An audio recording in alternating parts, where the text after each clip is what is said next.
ज्ञानोबराया ज्ञानेश्वरी सारख्या पवित्र ग्रंथामध्ये खूप गोड वर्णन करतात. काय लागतं देवाला? अहो त्याच्यासारखा कर्तुम अन्यथा कर्तुम शक्तीनं युक्त असणारा भगवान परमात्मा या जगात दुसरा नाही. ज्ञानोबराया ज्ञानेश्वरी सारख्या पवित्र ग्रंथामध्ये एक ओवी ज्ञानोबरायांनी खर्च केली. काय म्हणावं ज्ञानोबरायांनी ऐका. सुवर्णाचे मणी केले ते सोनियाच्या सुती ओविले तैसे मी जगधारिले सवायाभ्यंतर म्या बोलविल्या वेद बोले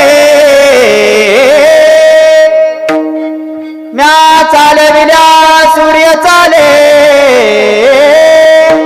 म्या हलविल्या प्राण आले जोया जगाते चारिता तुझिया सतेने वेदासी बोलले तुझिया सतेने